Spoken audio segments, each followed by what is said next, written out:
ధర్మం గురించి కూడా సందేహాలు వచ్చాయి. ఎన్నో ధర్మాలు ఉన్నాయి. మన అన్నిటికంటే తల్లి సనాతన ధర్మం, తర్వాత ఎన్నో ధర్మాలు పుట్టుకొచ్చాయి. సత్యం ఉన్న ధర్మాలు మనుగడలో ఉన్నాయి. సత్యం లేని ధర్మాలు చాలా మట్టుకు మరుగున పడిపోయాయి. ఇప్పటికీ కొన్ని ధర్మాలు ఇంకా నిలిచే ఉన్నాయి. కొన్ని ధర్మాలు త్వరలోనే అంతరించిపోవచ్చు కూడా. అలాంటి ధర్మాలు కూడా ఇంకా కొన్ని బతికున్నా అంతరించిపోవచ్చు. ధర్మం వెనకాతల సత్యం లేకపోతే ఎక్కువ కాలం నిలబడదు. సత్యం లేని ధర్మము ఎందుకు ఆచరణీయం, యోగ్యము కాదు. ప్రతి ధర్మం వెనకాతల సత్యం ఉండాలి. అందుకోసం మన పూర్వీకులందరూ కూడా తపస్సంపన్నులు, జ్ఞానులు ఎక్కువగా సత్యానికి ఇంపార్టెన్స్ ఇచ్చారు. రాముల వారి జీవితం కానీ, కృష్ణుడి జీవితం కానీ, రామో విగ్రహవాన్ ధర్మ అన్నప్పటికీ కూడా రాముడు ఎప్పుడు కూడా సత్యాన్ని అంటి పెట్టుకుని ఉంటాడు. ఒకే మాట, ఒకే బాణం, ఒకే సతి. దాని వెనకాతల ఒక సత్యం ఉంది. ఆయన జీవనమే ఒక సత్యం, ఆయన బతికిన తీరు ఒక ధర్మం.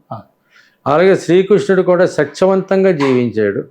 కానీ ధర్మానికి ఆ యుగానికి తగ్గట్టు ఎక్కడ ఏ ధర్మాన్ని పాటించాలో ధర్మాన్ని పాటించాడు. దుష్ట శిక్షణ, శిష్ట రక్షణ మెయిన్ ఉద్దేశం అది. అది కృతయుగం, త్రేతాయుగం దాకా జరిగింది. ద్వాపరయుగంలో చిన్న మార్పు వచ్చింది.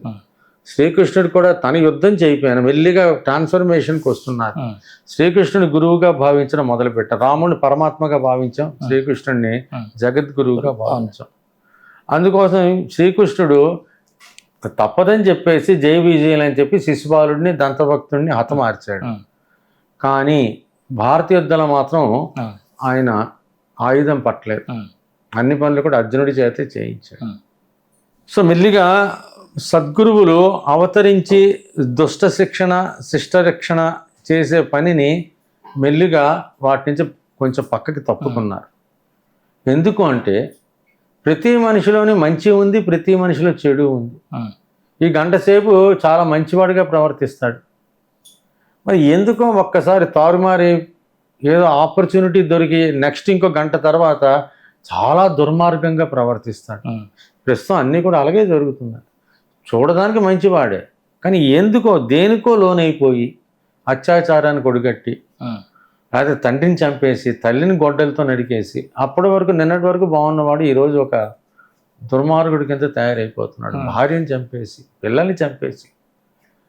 ఇది ఒకే మనిషిలో మంచి కనబడుతున్నది, ఒకే మనిషిలో చెడు కనబడుతున్నది. ఈ టైంలో భగవంతుడు అవతరించి దుష్టుల్ని శిక్షిస్తే ఒక్క మనిషి కూడా మిగలదు. ఎందుకంటే ప్రతి వాళ్ళు చెడ్డతనం, మంచితనం. అందుకోసం ఈ కలియుగం అనేది సద్గురువుల యొక్క యుగం. ఇలాంటి సద్గురువులు అనేక చోట్ల జన్మించారు, చాలా చోట్ల జన్మించారు. చాలామంది సద్గురువు నాకు తెలిసి ఎప్పటి నుంచో తీసుకున్న, పూర్వకాలంలో తీసుకుంటే మన దక్షిణామూర్తి, హయగ్రీవుడు, దత్తాత్రేయులు వంటి దైవ గురువులు. తర్వాత వచ్చేసి వశిష్ఠుడు, విశ్వామిత్రుడు, సాందీపని సాక్షాత్ దేవుడికే గురువుగా, పరమాత్మగా గురువుగా వ్యవహరించారు. తర్వాత వచ్చేసి రాక్షసులకి శుక్రాచార్యుడు గురువు, దేవతలకి బృహస్పతి గురువు, దైవాసుర గురువులు వీళ్ళు. తర్వాత ఇంకా వచ్చేసరికి ఎంతోమంది గురువులు. ఓకే, అక్కడ బ్రహ్మానంద గారి దగ్గర నుంచి, మలయాళ స్వామి దగ్గర నుంచి, ఆనందమయ్య మాత దగ్గర నుంచి అలా చెప్పుకుంటూ వస్తే శ్రీపాద శ్రీవల్లభుడు, నృసింహ సరస్వతి, మాణిక్య ప్రభు, స్వామి సమర్థ, షిరిడి సాయినాథుడు, స్వామి శివానంద, చిదానంద, టెంబే స్వామి, వాసుదేవానంద, తాజుద్దీన్ బాబా, ఇలాగా ధునీవాలా దాదా బాబా, ఇలాంటి వాళ్ళు, మన నిత్యానంద అని పాత నిత్యానంద గారు, పరమహంస నిత్యానంద గారు, ఆయన గణేష్పూర్లో సమాధి ఉంది. ఇలా ఎంతోమందిని తీసుకుంటే కొన్ని వేల మంది గురువులు ఈ ధరంలో అవతరించారు.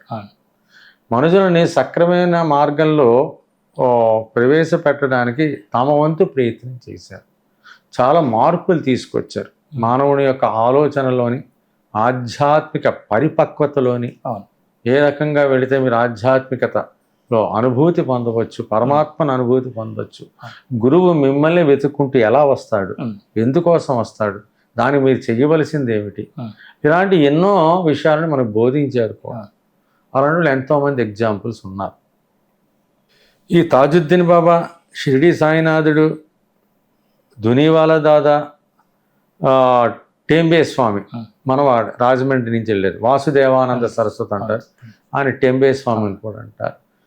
సో వీళ్ళందరూ సమకాలికులు, కొంచెం కొంచెం తేడాలో వాడు, కానీ ఒకే కాలంలో డిఫరెంట్ ప్లేట్లు కొన్నాళ్ళు జీవించారు. వాళ్ళు ఎప్పుడు కలుసుకోపోయినప్పటికీ, మాట్లాడుకోపోయినప్పటికీ ఒకడి విషయాలు ఒకటి ముచ్చటించుకునేవారు. ఈయన ఉన్నప్పుడు ఇలా ఉండేది, ఇలా ఉండేది అని. వెళ్ళేవా, అక్కడికి వెళుతున్నావు, ఆయన దర్శించుకొని రా, నేను అడిగానని చెప్పు. అలాగే వాసుదేవన సరస్వతి షిరిడి బాబా గారు కొబ్బరికాయ పంపించడాలు ఇవన్నీ జరుగుతాం. గురువులకి తెలుసు, అంటే గురువులు అందరూ ఒకటే, మనం వేరుగా చూస్తున్నాం. నా గురువు, మీ గురువు, ఆయన గురువు అని చెప్పుకుంటున్నాం తప్ప గురువులు అందరూ ఒకటే, వాళ్ళందరూ ఆత్మలు ఒకటే, మనుషులందరూ ఒకటే అన్నప్పుడు గురువులు వేరుంటారు.